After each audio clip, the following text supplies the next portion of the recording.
Bienvenue sur le podcast de l'Église La Bonne Nouvelle de Dijon. Merci de nous suivre afin de plonger ensemble au cœur de la Bible et d'y découvrir le message que Dieu adresse à ceux qu'il aime. Nous serions heureux de vous rencontrer un dimanche au 8B rue Jules Viol à Dijon. Bonne écoute. Bienvenue à chacun. Le texte que je vais aborder ce matin se trouve dans le livre des Actes au chapitre 5 et j'avoue que c'est un texte qui, moi, m'a toujours parlé, mais profondément. Je vais expliquer pourquoi, mais pour moi, c'était un moment en fait où quand moi j'ai lu l'Évangile, pour la première fois de ma vie, je n'étais pas encore chrétien, je me suis dit, ben voilà, au moins on ne joue pas avec Dieu et on ne peut pas faire semblant.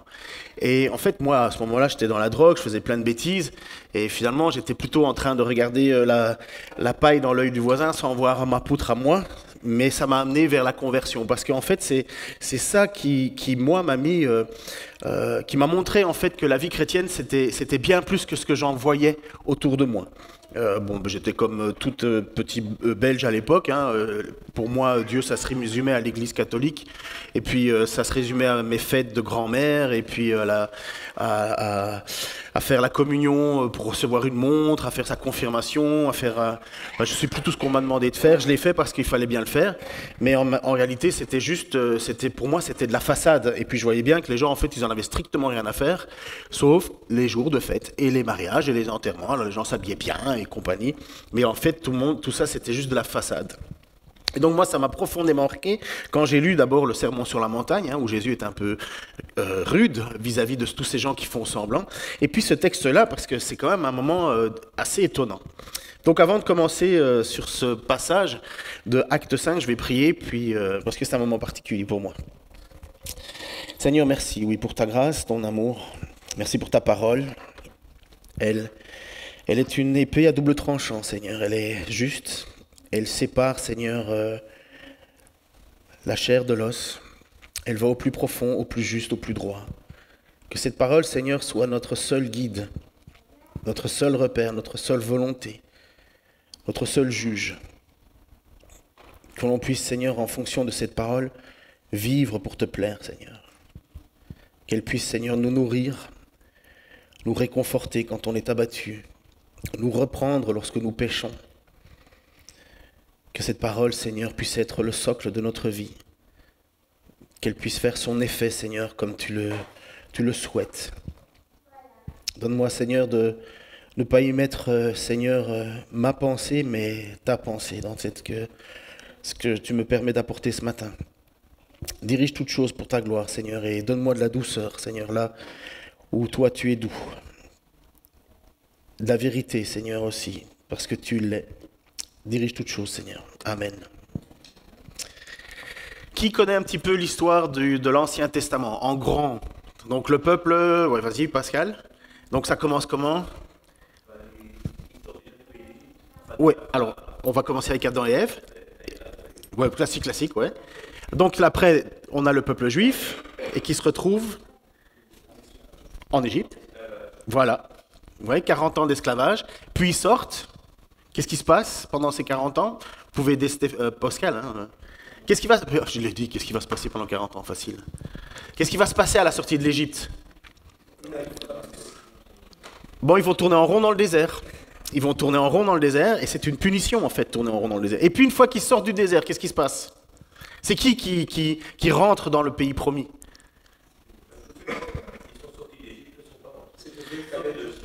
Deux personnes, Josué et Caleb, sont rentrés dans ce pays. Et donc, on a l'histoire, en fait, un moment important, parce que quand le peuple va rentrer dans le pays promis, c'est un peuple qui va devoir se recirconciser. Parce que vous savez que la circoncision, c'était la marque d'appartenance au peuple juif. Et donc Dieu avait donné cette direction de se faire circoncire. Et puis il y a un moment où en fait le peuple va tourner en rond dans le désert, puisque le peuple a manqué de confiance en Dieu. Il a fait en fait même plus que ça, il s'est rebellé contre Dieu. Il a dit « Oh, je préférais finalement vivre au temps de l'esclavage, parce qu'au moins là-bas on avait à manger, nanana. » Et donc Dieu se fâche en disant « Ah ben puisque c'est comme ça, vous n'irez pas dans le pays promis. » Même Moïse n'y est pas rentré. C'est quand même assez étonnant. Mais il y a deux personnes qui vont y rentrer. Donc 2 personnes qui étaient adultes à ce moment-là, Josué et Caleb, et puis les jeunes gens, parce qu'il y a toute une génération, parce que Dieu va dire, je ne tiens pas compte de l'ignorance des jeunes de moins de 20 ans, parce qu'ils ne connaissent pas leur gauche de leur droite, mais en même temps, on va repratiquer une circoncision, donc les hommes vont marquer dans leur chair leur appartenance au peuple juif, et puis ils vont rentrer dans le pays promis. Première chose qu'ils font, connaissez l'histoire, plus fantastique que l'ouverture de la mer morte, c'est quoi ? La traversée du... Exactement, la traversée du Jourdain, parce qu'en fait, la mer morte, ça bouge pas une mer, mais un fleuve, ça descend, ça coule. Et le texte nous dit que le fleuve s'est arrêté en amont, et il a continué un peu à couler après, et que en fait, il faut comprendre qu'à ce moment-là, c'est une eau vive qui bouge. Donc, quelque part, l'entrée dans le pays promis, l'entrée en Canaan, est encore plus spectaculaire que la traversée de la mer morte. Et donc, ils vont rentrer, la première ville qu'ils vont rencontrer, c'est une chanson qu'on connaît, on chante « Welcome to the Jericho ». Non, vous ne connaissez pas ? Vous n'avez jamais chanté des chants anglais gospel, non ? Bon, c'est pas grave. Ça sera pour le concert le 20 décembre. C'est 20 ou 21, je ne sais plus. Pour le 20 décembre, on fera un concert jazz ici, il va y avoir des chants gospel comme ça. Et donc, ils vont arriver à Jéricho, et ils vont conquérir cette ville, puisque Dieu, en fait, quand Dieu leur demande de rentrer dans ce pays promis, Dieu donne une mission, en fait, à Josué de prendre la place de tous ces pays qui étaient, finalement, des pays qui étaient assez mauvais, même, puisqu'ils faisaient le culte idolâtrique, forcément, mais en même temps, sacrifice d'enfants, et ainsi de suite. En fait, des peuples mauvais. Et Dieu, souvent, dit, voilà, ils ont atteint le bout de ma patience, je les juge. Et quand Dieu fait rentrer son peuple dans ce pays promis, non seulement il offre la promesse à son peuple, mais en même temps, c'est la condamnation sur les peuples présents, puisque ce sont des mauvais peuples, ce sont des gens mauvais. Et comme Dieu, c'est le Dieu de l'univers, ben, il fait un peu ce qu'il veut. Et donc, ce peuple rentre, et la première chose qui va se passer, c'est l'attaque contre Jéricho. Et en fait, ils vont se battre sans vraiment se battre au début, parce que Jéricho, c'est ce qu'il y avait de plus imprenable à l'époque. C'était vraiment la plus grande des forteresses. Et Dieu demande à Josué de faire le tour, 7 fois, plus que 7 fois, mais il demande de faire le tour, avec les Lévites en avant, de la musique et ainsi de suite, mais pas de cris, on ne fait rien, on célèbre Dieu. Et puis, ils vont tourner autour 7 jours, et le 7e jour, ils vont tourner 7 fois autour, et puis les murs de Jéricho vont s'effondrer, et le peuple va gagner. Donc c'est une victoire phénoménale, en fait. C'est juste, comment se fait-il qu'on en est arrivé à ça ? Il ne faut pas oublier, on est un peuple qui sort d'esclavage, qui a tourné en rond dans le pays, qui est donc finalement abattu, écrasé. Ce n'est pas les meilleurs, ils ne se sont pas amusés à s'entraîner, à se battre dans le désert. Mais finalement, Dieu leur donne une victoire parce que finalement, le but, c'est de dire, c'est moi qui combats, c'est Dieu, c'est l'Éternel qui combat. Mais Dieu avait dit que pendant cette attaque sur Jéricho, tout devait lui être voué. Voué à l'Éternel, ça veut dire sacrifié pour l'Éternel, réuni pour l'Éternel. Donc, quand Dieu dit, voilà, vous mettrez les êtres humains à mort, vous les vouerez à l'Éternel, ça veut dire vous allez les faire mourir pour qu'ils passent en jugement devant moi. C'est ça l'idée, être voué à l'Éternel. Pour nous, c'est dramatique parce qu'on se dit, ils meurent, mais en réalité, c'est pas vraiment le fait de mourir qui est le côté dramatique. C'est le fait d'être en jugement devant Dieu. Et quand Dieu voue à l'Éternel, finalement, il dit, lui, tu me l'envoies. C'est un peu ça l'idée. Je ne sais pas si vous comprenez le principe. Lui, il meurt, il a fini sa vie sur terre, maintenant il vient en jugement. Même chose pour tous les biens qui étaient là. Donc quand Jéricho tombe, qui était une ville très riche, non seulement les gens sont voués à l'Éternel, donc placés en jugement directement devant lui, mais en même temps, il va y avoir tout ce qui est les biens, l'or, toutes les possessions. Sauf que il y a quelqu'un qui va quand même faire l'inverse de ce que Dieu demande. Ah, ça c'est les êtres humains, il y a toujours quelqu'un pour désobéir. Pourtant, Dieu avait clairement dit à Josué, en chapitre 6, versets 18 à 19, « Attention, prenez bien garde à ce qui doit être voué à l'Éternel. Ne prenez rien de cela, sinon vous placeriez le camp d'Israël sous une sentence de destruction et vous lui attireriez le malheur. Tout l'argent et l'or, tous les objets de bronze, de fer seront consacrés en l'Éternel et on le mettra dans son trésor. » Donc ça, c'est clairement, Dieu dit que tout ce qui va être pris, c'est pour Dieu, et uniquement pour Dieu. Donc là, les gens sont prévenus. Évidemment, comme je dis, quelqu'un va désobéir. Malgré le fait que Dieu ait donné la victoire, cette désobéissance de Akan, cette désobéissance va mettre tout le peuple en défaut. Quand Josué s'en va justement pour attaquer Jéricho et finalement prendre possession du pays complet, Dieu lui avait donné cette promesse. En Josué, chapitre 1, verset 4-5, en disant « Votre territoire s'étendra du désert jusqu'aux montagnes du Liban et du grand fleuve l'Euphrate, à travers tout le pays, les Hittites jusqu'à la mer Méditerranée à l'ouest. Tant que tu vivras, personne ne pourra te résister, car je serai avec toi, comme j'ai été avec Moïse. Je ne te délaisserai pas, je ne t'abandonnerai pas. » Donc quand Josué part en guerre, finalement, il se dit « Super, j'ai l'Éternel avec moi, tout va bien. » Il faudra qu'il motive le peuple à continuer à avoir confiance, parce que c'est ça que Dieu dit, « Fais-moi confiance, pars comme un seul homme, et moi je serai avec toi. » Donc quand Josué commence, tout est bien, il a cette assurance-là. C'est ce qui se passe à Jéricho. Il arrive à Jéricho et il a la victoire, parce que Dieu est avec lui. Mais un homme désobéit. On le découvre, et pourquoi est-ce qu'on le découvre? Parce qu'après s'être battu après avoir conquéri cette grande ville de Jéricho, ils vont aller s'attaquer à une petite ville, un tout petit village qui s'appelle Haï. Ça fait mal. Non, c'est Haï, Haï. Donc ils attaquent la petite ville de Haï. Et les chefs militaires disent « Oh, t'es pas obligé d'envoyer toute ton armée, 2000 personnes, ça suffit, même pas, 1000 personnes, ça suffit, c'est un petit bled de rien du tout. On va conquérir ça vite fait, bien fait, on revient ce soir, on mangera à table. » En fait, ça se passe pas du tout comme ça. Ils vont attaquer la ville de Haï, comme Dieu l'a demandé, puisque c'était la volonté de Dieu. Ils vont les vouer à l'Éternel, sauf que là, ils prennent une raclée. Juste des villageois. 36 personnes vont mourir. 36 personnes du peuple de Dieu vont mourir. Et là, il y a Josué qui est dans un état catastrophique. Il dit, mais enfin, Seigneur, qu'est-ce que c'est? Tu nous dis que tu vas être avec nous. Tu as été avec nous à Jéricho. Et maintenant, on s'attaque à un petit village. Et là, on se prend une raclée. Et il est désemparé. Et Dieu lui dit, arrête de pleurer là. Parce que dans le peuple, il y a quelqu'un qui a désobéi. C'est pourquoi il y a des conséquences à ce que tu fais. Et Josué, lui, il dit, mais enfin, moi, j'ai rien fait de mal. Et donc, ils vont poser une enquête. Et Dieu dit, maintenant, tu vas aller, tu vas placer le peuple complètement devant moi, l'entièreté du peuple. Et Dieu dit, je te désignerai celui qui a fauté. Dieu désigne Akan, parce qu'il ne faut pas croire qu'on peut pécher devant Dieu sans que Dieu le sache. Hein. Les hommes peuvent l'ignorer, mais Dieu, lui, est au courant. On trouva dans le camp un homme qui s'appelle Akan, qui, lors justement de la prise de Jéricho, n'a pas pu s'empêcher de mettre des trucs en poche.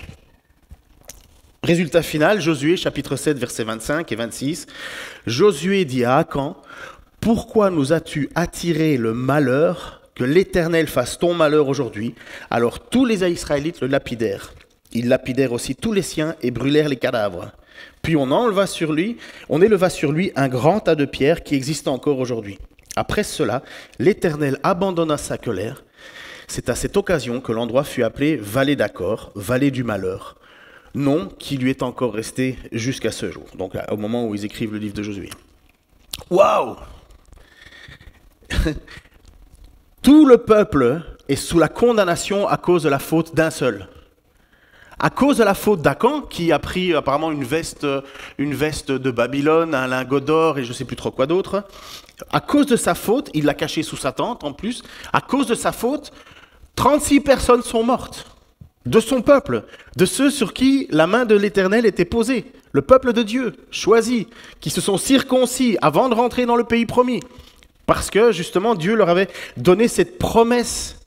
Mais une promesse liée à une condition. Obéissez-moi. Et ça, apparemment, ils avaient oublié. Ils étaient simplement partis en disant, on fait ce qu'on veut, de toute façon, Dieu est avec nous. Et bien, Akan a voulu faire ce qu'il voulait, il s'est laissé tenter. Et d'ailleurs, justement, Josué dit, mais pourquoi tu as fait ça? Pourquoi tu as décidé de voler alors que Dieu avait clairement dit, on ne touche pas? Eh bien, c'est exactement ce qui va se passer dans le livre des livres des Actes. On est au tout début de l'Église. Sachez que c'est la première fois qu'il va y avoir le mot mention Église. Avant ça, on parlait de communauté, de rassemblement, des frères. La première fois que le mot Église va être utilisé, c'est à partir du chapitre 5. Je fais un petit retour sur la semaine passée. La semaine passée, nous avions vu au chapitre 4, verset 32, que l'Église était magnifique. Tout se passait bien dans le meilleur des mondes. Il était dit, tous ceux qui étaient, verset 32, tous ceux qui étaient devenus des croyants vivaient dans une parfaite unité de cœur et d'esprit. Personne ne se prétendait propriétaire de ses biens, mais ils partageaient tout ce qu'ils avaient. On a tous envie de faire partie de cette communauté-là. Une unité parfaite de cœur et d'esprit. De cœur et d'esprit, ça veut dire qu'on pense la même chose et on vit la même chose. Le cœur, l'esprit c'est l'intelligence, le cœur c'est les actions souvent. Personne ne se prétendait propriétaire de ses biens. Ça veut dire qu'au niveau social, il n'y avait pas des gens qui se sentaient supérieurs ou inférieurs. Pour ceux qui travaillent, qui sont des employés, quand le directeur passe, c'est comme s'il avait conquis le monde. Il a juste un diplôme. Mais dans notre monde, à nous, on considère que parce qu'il a de l'argent, c'est une personne importante. Mais ça, c'est comme ça, c'est le statut social. Dans cette église-là, pas de statut social. Il n'y a pas le chef qui se fait sentir à celui qui est en dessous, qu'il est petit. Il n'y a pas le petit qui est en train de râler de ne pas être grande. De grand. Donc tout le monde vit est content de ce qu'il a et il y a une espèce d'unité qui fait que c'est pas ça qui définit le rôle des gens et la personnalité des gens. Et nous avons vu aussi qu'il y avait un homme qui s'appelait, qui était un lévite, donc s'appelait Joseph autrefois, et c'est un lévite, donc ça veut dire ceux qui étaient tout le temps opposés à Jésus, et qui en même temps a fait des bêtises puisqu'il était propriétaire d'un champ, alors que Dieu avait dit que les lévites ne pouvaient rien avoir comme propriété. Finalement, il se convertit, changement de cœur, il vend son champ, et il apporte le fruit de cette vente vers les apôtres, afin que les apôtres puissent utiliser cet argent pour venir en aide aux ceux qui en ont vraiment besoin. C'est les apôtres à ce moment-là, avant que les diacres arrivent, mais c'était les apôtres qui géraient cela. Et son nom est changé. Son nom est changé en... C'est ainsi que, par exemple, un certain Joseph possédait un terrain, c'était un lévite originaire de Chypre. Les apôtres le surnommaient Barnabas, et tout le reste de l'histoire de la Bible, on ne parlera plus que de Barnabas, ce qui veut dire l'homme qui encourage. Il vendit son terrain, apporta l'argent et en remit le produit aux apôtres. On se dit là, jusqu'ici, tout va bien dans le meilleur des mondes. Ça se voit sur votre figure. Vous êtes en train de sourire intérieurement en disant « Ah, Seigneur, si je pouvais vivre dans cette église... » Non ? Je me fais un film. Je me fais un film. Mais c'est bien, j'aime bien parfois. Ça m'éloigne de la réalité morose. Mais, et voilà, paf, verset 5. Mais, et donc s'il y a un mais, ça veut dire que l'auteur nous parle d'une transition. Tout est bien, tout est magnifique, tout fonctionne bien. On est dans le meilleur des mondes, mais...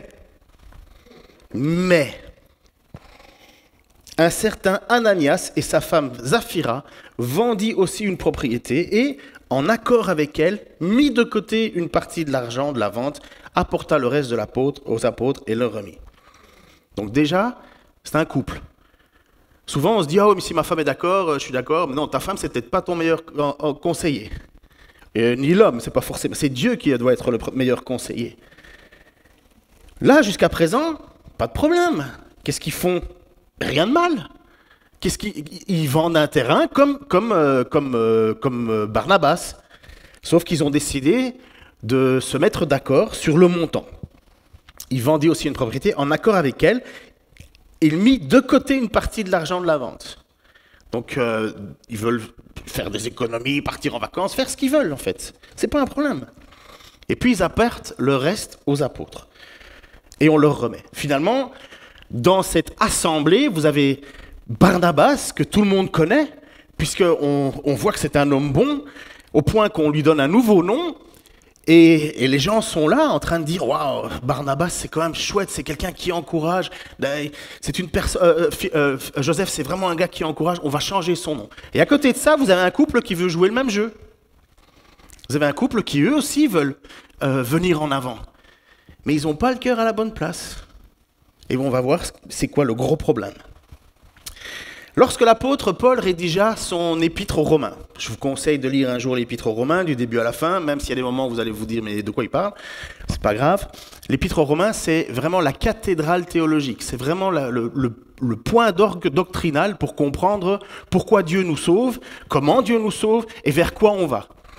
Donc jusqu'au chapitre 12 de Romains, c'est vrai que ça peut être un peu difficile. À partir du chapitre 12, c'est la vie de l'Église.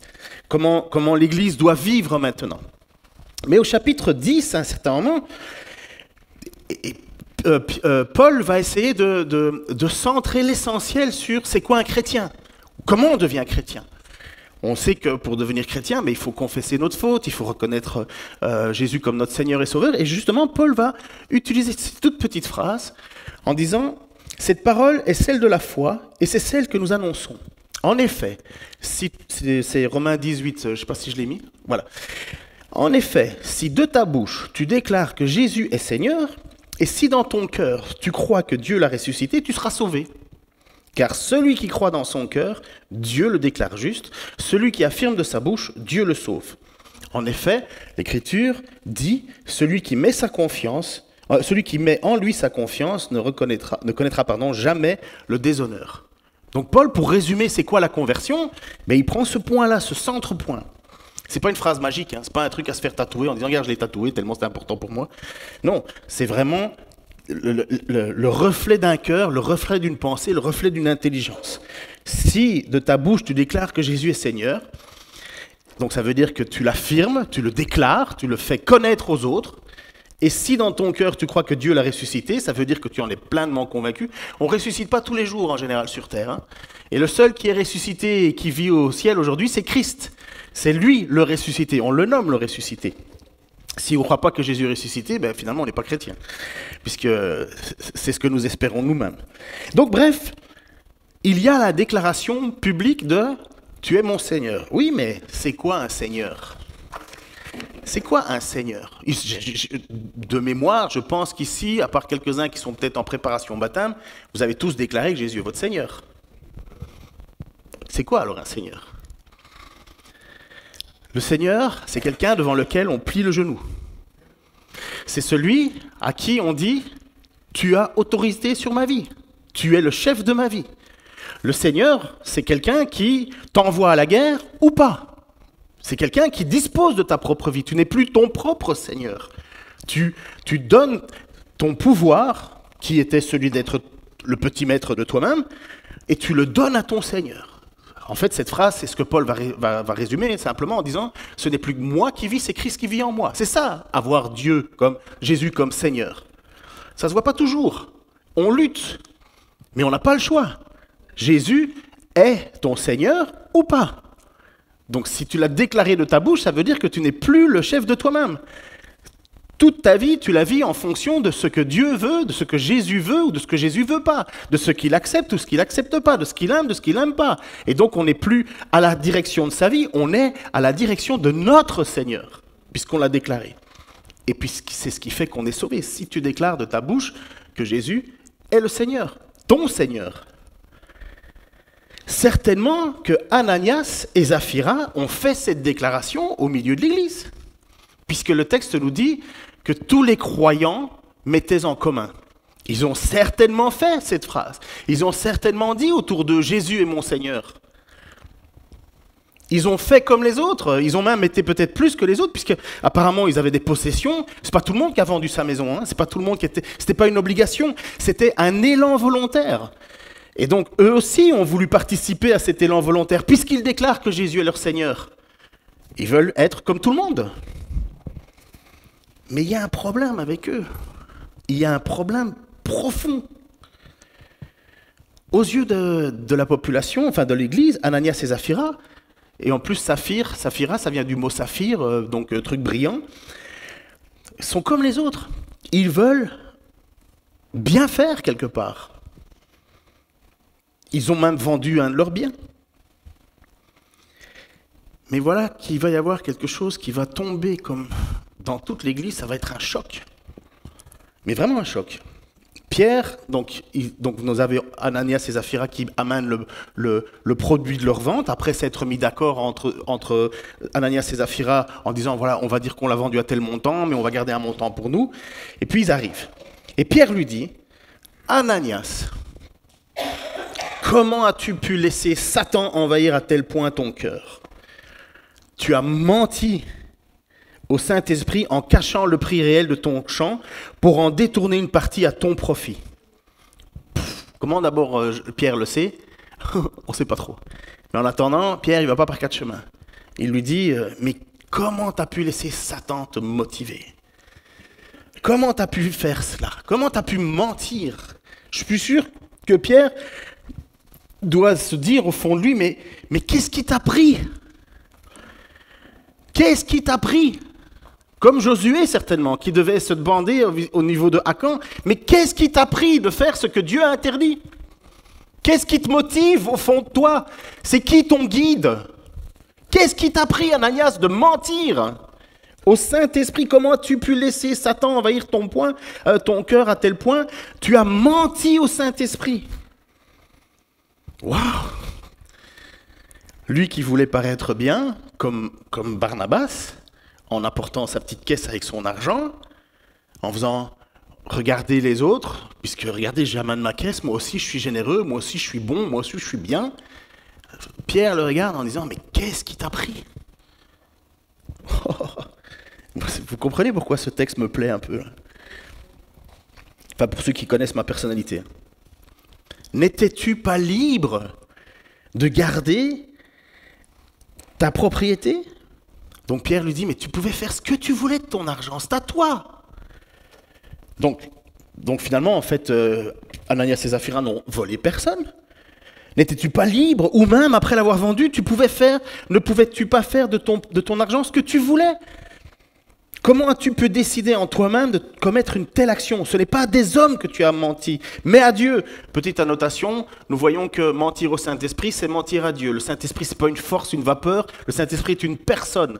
Le Saint-Esprit, c'est Dieu. Comment as-tu pu mentir au Saint-Esprit? Et finalement, quelques versets plus loin, il va lui dire, ce n'est pas à des hommes que tu as menti, mais à Dieu, pour ceux qui veulent creuser. À ces mots, Ananias tomba raide mort. Tous ceux qui l'apprirent furent remplis d'une grande crainte et des jeunes gens vinrent envelopper le cœur puis l'emportèrent pour l'enterrer. Mais qu'est-ce qui vient de se passer? Vous imaginez, l'église est là, puisqu'on est dans le moment où tout le monde va bien, tout va bien dans le meilleur des mondes, il n'y a pas d'indigents. Indigents, ça veut dire qu'il y a des pauvres, mais ce sont des pauvres qui ne manquent pas de l'essentiel.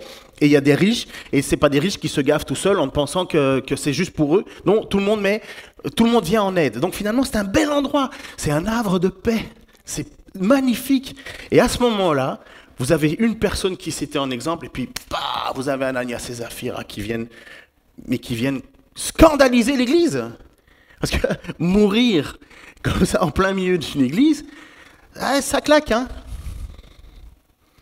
Ils étaient libres de faire ce qu'ils voulaient de leur argent.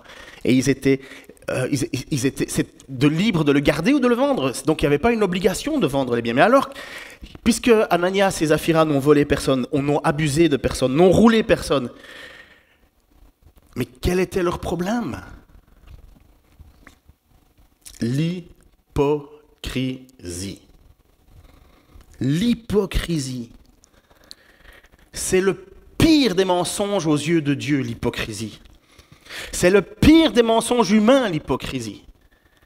Dieu ne tolère absolument pas les hypocrites. Pas du tout. Regardez la preuve. Ils viennent de mourir. Bam!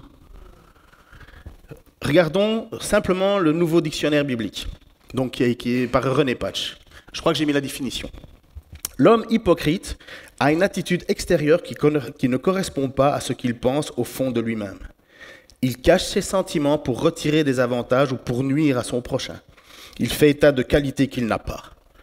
Le mot hypocrisie vient du grec hypocrites qui s'applique en grec classique à l'acteur, celui qui est sous un masque et qui joue donc le rôle d'une autre personne. L'hypocrisie est la plus vilaine forme du mensonge. Dans le Nouveau Testament, aucun autre péché n'est plus violemment condamné. Elle est le danger qui guette toute piété devenue habitude, dans laquelle on a peu à peu perdu de vue la distinction entre l'authentique et l'apparence. On se contente de la forme, tombant ainsi sous le jugement de Dieu. Je vais répéter cette phrase, parce que je pense qu'elle est importante pour tout chrétien qui veut marcher. Elle est le danger qui guette toute piété devenue habitude, dans lequel on a peu à peu perdu la distinction entre l'authentique et l'apparence. On a perdu la distinction entre l'authentique et l'apparence. Alors, est-ce que ça s'arrête là, cette histoire? Ben non. Le drame va encore plus loin. 3 heures plus tard, la femme d'Ananias entre sans savoir ce qui s'est passé. Pierre lui demanda, « Dis-moi, est-ce bien à ce prix-là que vous avez vendu votre champ ?» « Oui, répondit-elle, c'est à ce prix-là. » Alors Pierre lui dit, « Comment avez-vous pu vous concerter pour provoquer ainsi l'Esprit du Seigneur ? Écoute, ceux qui viennent d'enterrer ton mari sont devant la porte, ils vont t'emporter toi aussi. » Au même instant, elle tomba inanimée aux pieds de Pierre. Les jeunes gens qui rentraient d'avoir été enterrés leur frère, Ananias, la retrouvèrent morte. Ils l'emportèrent aussi et l'enterrèrent aux côtés de son mari. Oh, oh, oh. Bam! Je peux pas, c'est un mot classique dans le dictionnaire français, belge, canadien et du monde entier. Bam! C'est-à-dire, ça vient de tomber. Sa femme a décidé de suivre l'attitude de son mari. Ils ont comploté. On pourrait dire, regardez, quelle belle union, ils sont unis dans la vie comme dans la mort. Non. Non. Elle a menti au Saint-Esprit aussi. Comment est-ce que vous avez pu décider de mentir au Saint-Esprit? C'est ce que Pierre est en train de leur dire, mais enfin, on était bien, on vivait bien, tout allait bien. Mais qu'est-ce qui vous a pris, bon sang? Et si vous remarquez, pas d'appel, elle ne peut pas se défendre. Pas de discussion, pas de repentance, rien. Dieu ne laisse aucune chance. Ils ne peuvent pas s'expliquer, ils peuvent pas dire « Oui, mais tu sais, en fait, c'est parce qu'on voulait aller en vacances, ou on avait notre toiture à refaire, ou bien on devait refaire ceci, ou tu sais, mes enfants vont à l'université, on voulait être sage, on voulait te mettre de côté. » Tu vois, il n'y a pas d'explication. Bam! Mais c'est rude. C'est rude. Pourquoi? Pourquoi cette rudesse? Pourquoi cette rudesse? Parce que des menteurs, il y en a toujours eu. D'expérience, je sais qu'il y en a ici, des menteurs. Pourtant, on ne meurt pas tous les mots. Enfin, je veux dire, on est encore là, quoi. On n'est pas mort foudroyé. Heureusement, hein. Et qu'est-ce qui s'est passé à ce moment-là? Qu'est-ce qui s'est passé? Pourquoi? Pourquoi est-ce que c'est à ce moment-là, de cette façon si brutale, que les choses se mettent en place? Judas, il a quand même marché avec Jésus pendant 3 ans. Judas, il était le voleur, c'était un menteur. Judas, il s'est suicidé tout seul. Il n'est pas mort foudroyé. Il faut remonter un tout petit peu à l'enseignement de Jésus dans Luc chapitre 12, versets 1 à 5. Des milliers de gens sont présents, donc ce qui va certainement faire l'église naissante. Pendant ce temps, des milliers de gens s'étaient rassemblés au point qu'ils se marchaient sur les pieds les uns les autres. Jésus commença à s'adresser à ses disciples. « Gardez-vous, leur dit-il, de ce levain, l'hypocrisie des pharisiens. Car tout ce qui est tenu secret sera dévoilé, et tout ce qui est caché finira par être connu. Ainsi, tout ce que vous aurez dit dans l'obscurité sera entendu ouvertement en plein jour. Et tout ce que vous aurez chuchoté dans le creux de l'oreille, derrière des portes bien closes, sera crié du haut des toits et en terrasse. Du haut des toits en terrasse. Mes chers amis, je vous le dis, ne craignez pas ceux qui peuvent tuer le corps, mais qui n'ont le pouvoir de faire davantage. Savez-vous qui vous devez craindre? Je vous le dis, c'est celui qui, après la mort, a le pouvoir de vous jeter en enfer. Oui, je vous l'assure, c'est lui que vous devez craindre. Ça, c'est les paroles de Jésus. Hein. On aimerait bien connaître juste le côté de Jésus est amour, Jésus me câline, Jésus me fait du bien, Jésus est gentil, Jésus aime les oiseaux. Mais Jésus, c'est le Fils de Dieu, c'est Dieu 3 fois saint. C'est celui qui dit, mais vivez une vie authentique. C'est lui qui dit, mais faites attention de vouloir vivre avec l'hypocrisie des autres. Qu'est-ce que vous cherchez finalement? Puisque tout ce que vous faites en secret, ça va être dévoilé. Et là, c'est exactement ce que l'on voit avec Ananias et Saphira. Ce qu'ils ont fait en secret a été dévoilé. Bam! Pourquoi as-tu laissé le diable t'influencer comme ça, va lui dire Pierre. Il ne peut pas y avoir de marche avec Dieu sans crainte de Dieu. Ce n'est pas possible. Ça n'existe pas. C'est ce qu'on est en train de nous lancer là. Je ne sais pas si vous savez, mais l'évangile, c'est ce qu'on est en train d'entendre aujourd'hui. Qu'avec Jésus, viens tel que tu es, Dieu t'aime tel que tu es, change pas, bouge pas, Dieu t'aime, tu vas voir. Mais moi, je ne lis pas ce Dieu-là. Moi, je lis un Dieu qui, au contraire, est en colère, mais qui offre sa grâce, qui offre le pardon, qui offre la rédemption, mais un Dieu en colère quand même, un Dieu qui attend patiemment le jour du jugement. Mais ce jugement est prêt. Et qu'est-ce qui va se passer? On va le dire après. Mais en même temps, lorsqu'il offre cette grâce à ces gens, lorsqu'il offre cette grâce à son Église, puisque c'est lui qui fait rentrer les gens dans l'Église, il le dit, tu dois changer, tu m'as déclaré que j'étais ton Seigneur, tu vas être mon vassal, je suis ton Seigneur. On ne fait pas un cadeau à Dieu en s'en convertissant. Hein. On ne fait pas un cadeau à Dieu, c'est lui qui nous fait un cadeau. C'est lui qui nous enlève des conséquences de sa colère pour nous amener sous la grâce, qu'on ne mérite pas. Et la grâce, c'est simplement de dire, toute ta colère, Seigneur, que je mérite, elle tombe sur ton Fils, que je ne mérite pas. Et tu fais partie de ce plan. Et vous avez Ananias et Saphira qui sont au bénéfice de cette vie. Ils vivent le moment le plus magique de l'Église, le plus pur. Tout le monde vivait en parfaite unité, comme un accord. Je ne connais aucune église, pourtant j'en ai déjà fait quelques-unes, où il y a unité. Ça ne se voit rien qu'au vote. Jamais d'accord pour ci, jamais d'accord pour ça. Ça n'existe pas. C'est le rêve magnifique de l'unité. C'est le rêve, mais ça n'existe pas. C'est pas humain, c'est divin, ça. On n'arrive déjà même pas à se mettre d'accord avec soi-même quand on veut choisir ce qu'on va mettre le matin. Alors, ça ou ça. Non, mais on n'est pas fait pour ça, malheureusement. C'est un effort que l'unité. Et là, ça se passait bien et il a fallu quand même que quelqu'un vienne. Et dans quel but? Faire semblant. Faire semblant. Paraître. Faire croire aux autres qu'on est des bonnes personnes. Faire croire qu'on est des gens bien. Faire croire, mentir. Dans quel but? Dans quel but? Pourquoi ne pas être authentique? Pourquoi ne pas être vrai? Pourquoi ne pas être juste? Pourquoi faire semblant? Pourquoi toujours essayer d'embellir les choses qui sont moches? C'est pas possible de vivre notre vie comme ça. C'est pas une église attirante. L'église attirante, c'est une église authentique.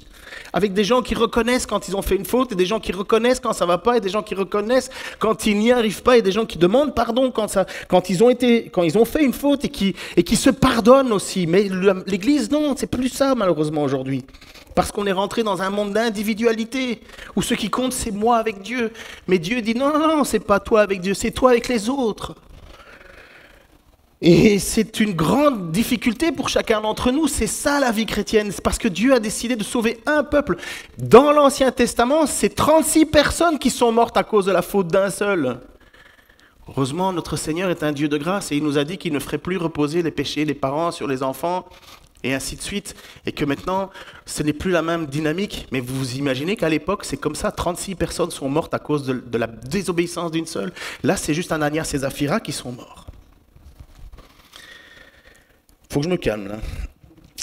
J'aime me rappeler de cette parole, et je crois qu'on devrait tous se la rappeler, de Matthieu chapitre 13, versets 47 à 42, parce que c'est nécessaire. Jésus dit ceci, « Voici encore à quoi ressemble le royaume des cieux. Des pêcheurs ont jeté en mer un filet qui ramasse toutes sortes de poissons. Une fois qu'il est rempli, les pêcheurs le tirent sur le rivage, puis ils s'assoient autour et trient leur prise. Ce qui est bon, ils le mettent dans un panier, et ce qui ne vaut rien, ils le rejettent. C'est ainsi que les choses se passeront à la fin du monde. Les anges viendront et sépareront les méchants d'avec les justes. Et ils les précipiteront dans la fournaise ardente, où il y aura des pleurs et d'amers regrets. » Avez-vous compris tout cela? Moi j'ai versets 51 52. Oui, répondirent-ils. Alors Jésus conclut. Ainsi donc, tout spécialiste de la loi qui a été instruit des choses qui concernent le royaume des cieux est semblable à un père de famille qui tire de son trésor des choses nouvelles et des choses anciennes. Ça, c'est la vérité de l'Église. L'Église, elle doit faire de la discipline. Là, on voit clairement une discipline faite par le Saint-Esprit. C'est le Saint-Esprit qui finalement purifie l'Église pour un peu de temps, puisque après ça, malheureusement, s'il y a eu toutes les lettres de Paul et compagnie, ce n'est que des règlements de problèmes. Mais à ce moment-là, le Saint-Esprit fait quelque chose de particulier, unique, heureusement. Mais à ce moment-là, il y a quelque chose qui vient et qui tombe. Pourquoi? Je discutais avec Martin, qui est professeur des écoles, et puis il y en a peut-être d'autres professeurs des écoles. Il dit, au tout début, je suis super strict avec mes élèves. Super strict, je ne laisse rien passer. Et puis, petit à petit, une fois que le cadre est bien fini, placé, je relâche petit à petit. Il dit parce que si on ne met pas quelque chose de strict, c'est directement le val-volo. Et je crois que Dieu a fait cela au tout début de l'Église aussi. Il a dit, oh, on n'est pas un club d'amis ici. On n'est pas un club social. On est l'Église de Dieu vivant. Et si tu mens, c'est pas aux hommes que tu mens, c'est à Dieu. C'est au Saint-Esprit. Si tu veux faire semblant de paraître comme une personne honnête, droite, magnifique, pieuse, mais que tu ne l'es pas, tu mens pas à l'Église, tu mens à Dieu. Et combien de fois, nous, on ne fait pas semblant? Combien de fois? J'ai un petit don que Dieu m'a donné, c'est le don du discernement. Souvent, je fais énormément d'efforts quand j'écoute les gens. Parce que je sais très bien que ce qu'ils me disent, c'est faux. Faux. Mon boulot de photographe à la police m'a appris ça aussi. J'ai vu des gens, soi-disant bien sur eux, être les pires des crapules. Mais à quoi ça sert? L'Église est un lieu de pécheurs. L'Église, c'est l'endroit où les gens reconnaissent qu'ils sont pécheurs et qu'ils ont besoin de la grâce de Dieu et l'aide de Dieu. Et puis ils font toute leur vie pour changer. Je termine avec ceci. Ah ouais, je le termine vraiment. Le groupe de louanges peut venir.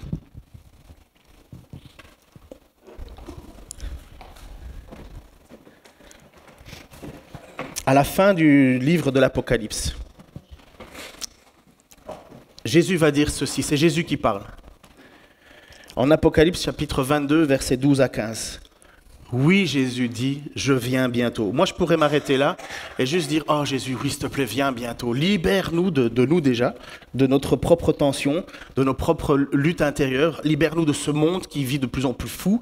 Libère-nous de ces attaques perpétuelles du diable, parce que c'est pas le diable qui est... Le diable, c'est le tentateur, mais c'est Ananias et Saphira qui ont fait le choix. Et tout chrétien est souvent comme ça. Hein. Vous avez une idée, soit vous la laissez germer, soit vous la stoppez en disant non, pas, non, au nom du Seigneur, non, je ne ferai jamais ça. C'est une lutte, hein, mais le diable, le tentateur, lui, va vous émettre les idées en tête. Hein. C'est puisque c'est ce que Pierre dit, mais pourquoi tu t'es laissé tenter par le diable? Le diable, il tentera toujours. Mais lorsque vous êtes tenté, ne dites pas que c'est Dieu qui vous tente, mais ce sont vos propres convoitises. Et ça, c'est la lutte de chaque chrétien. Et quand Jésus dit « je viens bientôt », ça veut dire que c'est le moment, quand il viendra, où toutes ces luttes vont cesser. J'apporte avec moi mes récompenses pour rendre à chacun selon ses actes. Je suis l'alpha et l'oméga, ça veut dire le début et la fin, le premier et le dernier, le commencement et la fin. Heureux ceux qui lavent leurs vêtements. Ils auront le droit de manger du fruit de l'arbre de vie et de franchir les portes de la ville, donc la Nouvelle Jérusalem. Mais dehors les hommes ignobles, ceux qui pratiquent la magie, les débauchés, les meurtriers, ceux qui adorent les idoles et tous ceux qui aiment et pratiquent le mensonge. On ne sait pas si Ananias et Saphira ont été juste disciplinés ou jetés en enfer. Il y a un doute. Est-ce qu'ils étaient des vrais chrétiens et finalement Dieu a décidé de les séparer parce que finalement ils étaient nuisibles à l'Église, comme dans Corinthiens. Il dit que certains sont malades et d'autres sont morts parce qu'ils nuisaient à l'Église, ils nuisaient à l'unité de l'Église. Ils sont sauvés, mais comme au travers du feu. On ne sait pas. Le texte est flou. Certains commentateurs disent oui, mais ils sont quand même peut-être dans la présence de Dieu. Et d'autres disent non, ils ont eu un jugement de Dieu puisque c'est le Saint-Esprit qui a coupé. Moi, honnêtement, je ne sais pas. Hein. J'espère qu'ils sont sauvés. Mais je n'en sais strictement rien. Un doute plane. Je sais que Jésus fera le tri à la fin des temps et il va prendre dans ce qui est l'Église, puisqu'il parle d'un filet, ce sont tous les gens qui ont entendu le message, mais en même temps, quand il va ramener tout ce filet sur la plage, il va regarder tous ces poissons, il va prendre et il va jeter. Ça veut dire que ceux qui se déclarent de Dieu ne sont pas forcément de Dieu. Vous connaissez tout ça. Mais j'espère, de tout mon cœur, qu'il n'y en a pas un ici dans cette Église qui considère que l'hypocrisie est une valeur sûre. Dieu ne le tolère pas. Du tout.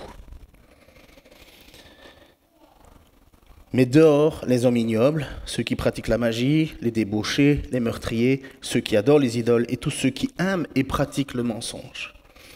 Seigneur, tu es un Dieu de grâce. Tu as porté le bruit de nos fautes. Et nous ne sommes pas parfaits. Personne ici ne peut se mettre devant toi, Seigneur, en se tenant, en disant « je mérite ». Nous ne méritons rien. Je te prie, Seigneur, que ce qui a mis l'Église dans la crainte, Seigneur, puisse encore nous apporter cette crainte nécessaire. Tu es un Dieu qui nous tend la main, Seigneur. Tu es un Dieu qui a tout fait, tout accompli, Seigneur, pour que nous puissions vivre sous ton regard. Tu as décidé, Seigneur, de nous inclure dans ton peuple. Tu es devenu notre Seigneur. Je te prie, Seigneur, que tu nous aides constamment à lutter contre le péché, à lutter contre les influences, Seigneur, du diable, pour ne pas méditer des projets funestes qui n'apporteraient rien, Seigneur. Je te prie pour que nous puissions être chacun d'entre nous authentiques et sous ta grâce. Oh Seigneur, bien souvent nous avons des volontés d'être authentiques, mais nous nous rendons compte, Seigneur, que nous sommes nulle part. Et que si tu ne nous avais pas aimés en premier, Seigneur, jamais on n'aurait été sauvés. Je te prie qu'on te célèbre encore avec nos chants, avec, Seigneur, notre adoration, avec notre argent, avec tout ce qu'on peut te célébrer, mais surtout avec un cœur entier, uniquement pour toi, Seigneur. Amen.